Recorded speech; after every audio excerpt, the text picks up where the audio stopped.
Selamat siang Bapak Ibu sekalian, saya Dr. Gamawan dari fraksi PKS Dapil Jatim 5 Malang Raya. Ada 5 poin yang ingin saya highlight kesempatan yang mulia ini. Pertama terkait dengan organisasi dan TNP pengawasan. Apakah perlu dibentuk otoritas pengawas independen?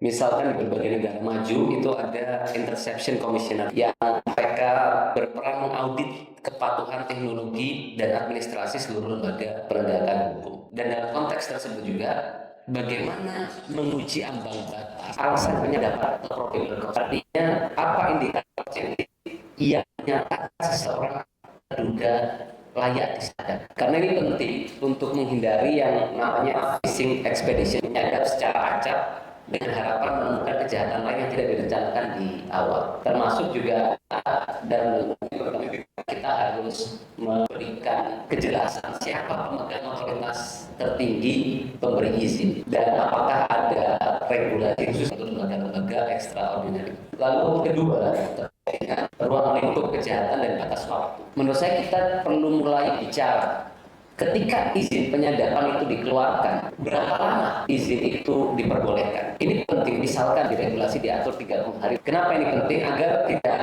mengakibatkan pengintai atau perpetual surveillance. Termasuk dalam konteks lingkup ini, apakah perlu didefinisikan kejahatan-kejahatan yang boleh dilakukan penyadapan? Karena kita akan menerobos ruang privasi warga negara. Apakah kita batasi korupsi, terorisme, narkotika, TPO, atau ancaman hukuman di atas 5 sampai 10 tahun? Apakah orang yang mencuri ayam di kampung itu juga boleh disadap? Ataukah memang hal tersebut perlu kita pertimbangkan? Lalu ketiga, terkait dengan nasib data atau data retention dan reduction. Bagaimana nasib data pihak ketiga yang tidak bersalah? Dalam penyadapan itu ada proses interaksi, komunikasi terduga atau objek yang disadap dengan berbagai entitas atau stakeholder eksternal. Apakah kita sudah mulai berpikir bagaimana misalkan di situ ada keluarganya, ada dokternya, ada orang awam yang tidak tahu apa-apa, tapi akhirnya ikut terekam dalam proses tersebut. Bagaimana mekanisme filtering pihak-pihak yang tidak terkait tersebut dilakukan pembersihan data, termasuk bagaimana data hasil penyadapan yang tadi tidak terbukti dihancurkan. Misalkan kita perlu membuat regulasi dalam tempo berapa waktu tertentu, data-data yang tidak terkait dengan kasus itu harus dibersihkan. Dan yang keempat, terkait dengan keabsahan hukum di pengadilan. Selain kasus Cica, kemudian kita juga ingat ada kasus Papa minta saham, kita juga ingat ada kasus pengaturan skor yang penyadapannya itu masuk ke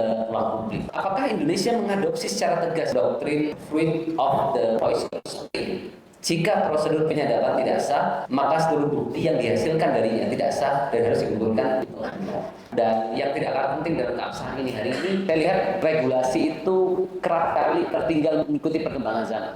Misalkan saat kita membuat undang-undang ITE, kita belum berpikir soal artificial intelligence secara utuh. Dan tempo beberapa waktu kemudian, AI masuk dengan sangat masif dan menguasai berbagai entitas. Apalagi dalam proses penyadapan, ada sekarang kemampuan deepfake mengopi suara dengan tingkat presisi yang luar biasa tinggi. Apakah instrumen teknologi kita sudah mampu membedakan mana suara dengan deepfake yang high precision dengan penyadapan yang memang original proses? Saya pikir ini penting untuk kita kaji secara teknologi dan mitigasi resiko. Last but not least, terkait dengan hak korban salah sadar. Reverse notification. Apakah ada kewajiban memberitahu target pasca penyadapan, post surveillance notification? Jika seseorang disadap namun terbukti bersih, apakah negara wajib mengirimkan pemberitahuan resmi kepada orang tersebut setelah kasus ditutup sebagai bentuk transparansi dan pemulihan hak? Karena dengan begitu, objek yang disadap memahami bahwa ada proses resiko-resiko yang dia harus antisipasi, termasuk bagaimana mekanisme ganti rugi dalam rehabilitasi nama baik terkait dengan pihak-pihak yang terdampak. Artinya ketika ada rekaman bocor, ketika ada penyadapan yang tidak sesuai regulasi, bagaimana negara hadir untuk memulihkan hak-hak